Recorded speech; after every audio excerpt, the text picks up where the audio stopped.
अमर astrology में आपका स्वागत है दोस्तों। मैं हूं अमर सिंह चौहान।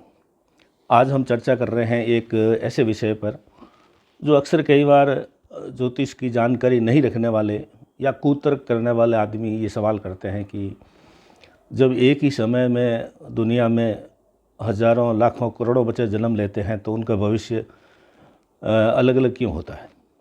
ये आज का विषय है। इसको हम थोड़ा सा विस्तार से समझाएं जिससे आम धारणा जो है, जो ज्योतिष को नहीं ज्ञान है जिनको ज्योतिष का, उनके लिए बड़ा अच्छा विषय है आज का, जिससे उनको मालूम पड़े कि क्या क्या चीज़ें इसमें शामिल करने से भाग्य बनता है आदमी का। तो इसमें देखिए, सरल सी बात है। अगर हम इसको ज्योतिष का जो पूरा भाग्य है उसमें कहाँ कहाँ से क्या क्या चीज़ें प्राप्त होने से भाग्य का निर्माण होता है। सबसे पहले आता है इसमें प्रारब्ध, यानी पिछले जन्मों के पाप और पुण्य के अनुसार ही व्यक्ति जन्म लेता है। पिछले जन्म के पाप और पुण्यों का खाता उसके साथ में होता है, और वो जैसे जैसे पुराने प्रारब्ध जो है मैच्योर होते रहते हैं वैसे वैसे उसको इस जन्म में उसका फल या दंड मिलता है। एक राजा के घर में जन्म लेता है तो दूसरा जो है वो एक झोंपड़े में जन्म लेता है। तो 25% जो हमारा भाग्य है वो प्रारब्ध तय करता है, यानी पहले ही आपको उस खाने में डाल देता है भगवान कि आप इस खाने में आपका जन्म होगा, यानी इस घर में जन्म होगा, यानी इस ये आपका शुरू में आपका खाते में बैलेंस ये है क्योंकि पुराने जन्म के पाप और पुण्य आपके इस तरह से थे, इसलिए आप यहाँ पे जन्म होगा। और करोड़ों लोग जन्म लेते हैं, लेकिन हर व्यक्ति का प्रारब्ध अलग अलग होता है। तो 25% तो जो भाग्य है आदमी का पूर्व जन्म के पाप और पुण्यों के मद्देनज़र वो बैलेंस काम आता है। उसी हिसाब से इस जन्म में प्रारब्ध 25% काम करते हैं। अब चलते हैं, 50% काम करती है जन्म लेने के बाद में जो आपके कुंडली के अंदर जो ग्रह बैठे हैं, शुभ ग्रह जो है, राजयोग वाले ग्रह और आपके भाग्य निर्माण करने वाले ग्रह या पापी ग्रह, तो उससे आपका जो है और आप उनसे कितना लाभ उठाते हैं वो आपकी इस जन्म की कुंडली से जो ग्रह है, बलवान है, उच्च राशि है, स्वराशिस्थ है, अंश बल में पावरफुल है, युगों का निर्माण कर रहे हैं, राजयुगों का निर्माण कर रहे हैं, उसी अनुसार जो है आपको इस जन्म में उसका लाभ मिलता है। और इस जन्म में जो हमें भाग्य मिला है उसको हम कितने ढंग से निभाते हैं और इस जन्म को हम कितना सावधानी से चलाते हैं। जैसे कि आज आप नौकरी कर रहे हैं, नौकरी में कई बार बॉस जो होता है, आपका जो मालिक होता है, वो आपको डांट फटकारता भी है, कई बार लज्जित भी कर देता है। तो हमें बड़ा दुख होता है, लेकिन हमें मालूम है कि ये नौकरी छूट जाएगी तो मैं क्या करूँगा। तो हम लोग क्या करते हैं, नौकरी को बचाए हुए रखते हैं कि भाई नौकरी बच जाएगी तो बाल बच्चों का पालन पोषण हो जाएगा, घर में शांति रहेगी और लास्ट में मुझे पेंशन वगैरह है वो भी जो है मिलेगी। तो मैं इस नौकरी को बचाए हुए रखूं। और जो मेरी कुंडली में अच्छे ग्रह है, शुभ योग है, कुंडली में देखते हैं हम शुभ योग लिखते हैं, अशुभ लिखते हैं, उनका उपाय भी लिखते हैं।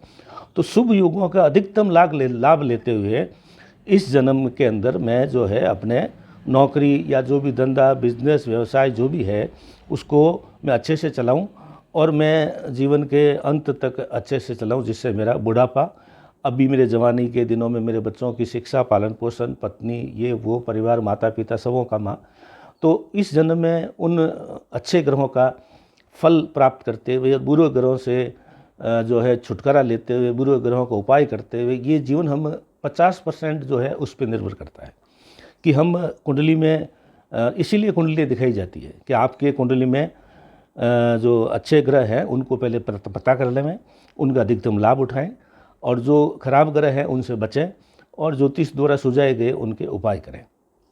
तो इससे 50% हमारा भाग्य इससे बनता है। पहला वाला बताया जो पूर्व जन्म का है वो तो प्रारब्ध कहलाता है। इस जन्म में जो अभी मैंने बात की है ये जो है क्रिया, संचित क्रिया, संचित मान क्रिया, मतलब ये संचय करना पड़ता है कि भाई मैं अभी काम करूँगा तो मुझे पेंशन मिलेगी, घर चलेगा, परिवार चलेगा। हमारे को संचित करके रखना पड़ता है, समय को बचा करके, जिससे भविष्य बच्चों का मेरा अच्छा हो। तो ये संचयमान क्रिया कहलाता है।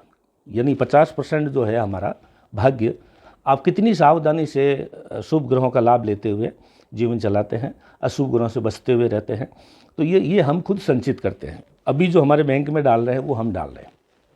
कई लोग देखते हैं सस्पेंड हो जाते हैं, कई लोग आराम से पूरी नौकरी करके निकलते हैं, उनको इनाम, इकरार, प्रमोशन सब मिलते हैं, पेंशन भी मिलती है, और आगे जा कर के फिर वो जो है और भी रिटायरमेंट के बाद भी कोई अच्छे से काम करते हैं। तो ये है जो है ये संचयमान कर्म है। इस जन्म हम जो संचित करते हैं, सावधानी से जीवन चलाते हैं, वो संचयमान कर्म। अब बचा 25% प्रारब्ध, 50% संचित क्रियामान, बाकी जो 25% बचता है वो पुरुषार्थ है। पुरुषार्थ भी 25% रोल अदा करता है। पुरुषार्थ में क्या है कि वो आप जो है प्रारब्ध के कर्म और इस जन्म के जो संचित कर्म है, इन सबों को मिला जुला उसको और ज़्यादा अपनी औज से, तेज से, ऊर्जा से उसका अधिकतम लाभ उठा सकते हैं, या उसका कुछ एक्स्ट्रा करके दे सकते हैं। पुरुषार्थ में क्या होता है, जो आपको काम सौंपा गया है उससे कुछ एक्स्ट्रा करके देना। जैसे हम गाड़ी का टायर खरीदते हैं, कार का, जीप का या किसी का भी, वो टायर पर लिखा हुआ होता है कि ये 40,000 किलोमीटर का माइलेज देगा, लेकिन जो ड्राइवर समझदार होते हैं वो उससे 45, 50, 60,000 किलोमीटर भी उस टायर को चला लेते हैं। तो ये पुरुषार्थ है।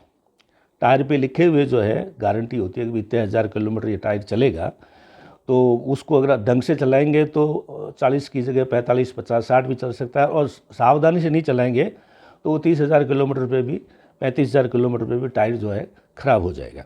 ये है पुरुषार्थ का काम।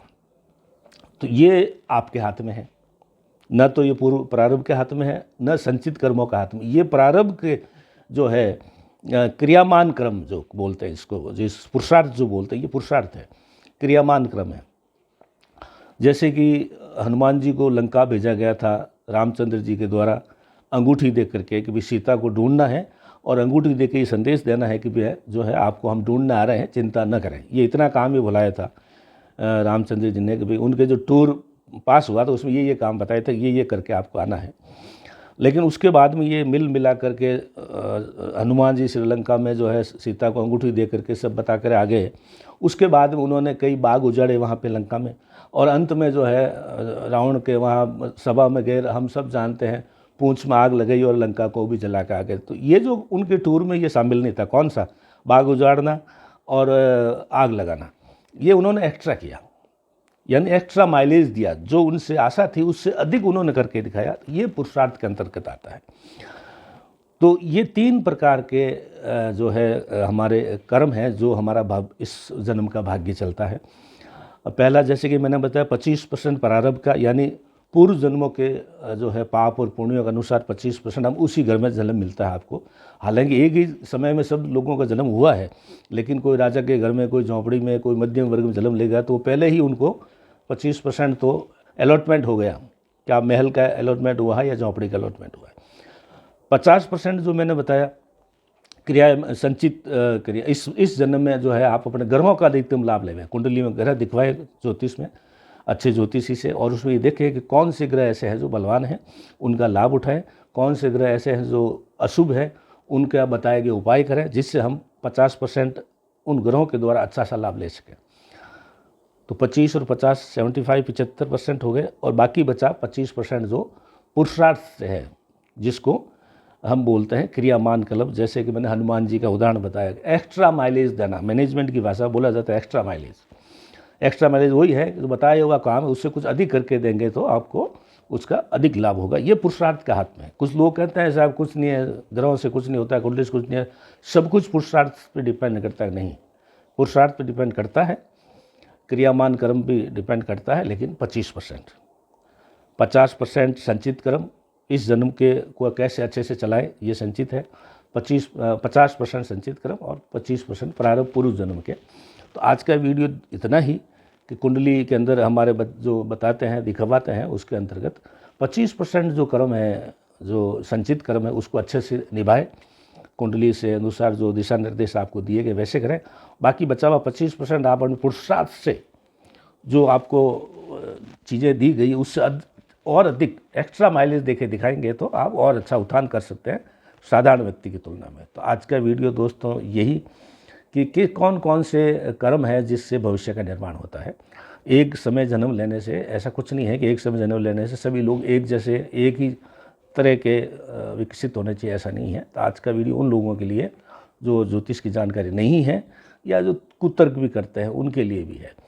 बहुत ये तो ऋषि मुनियों ने हजारों साल पहले, लाखों साल पहले ही सब चीज़ें बता दी गई थी, लेकिन ये बीच बीच में कई बार कुछ नासमझी की वजह से लोग ऐसी बातें करते हैं। तो उनके लिए आज का ये जवाब है दोस्तों।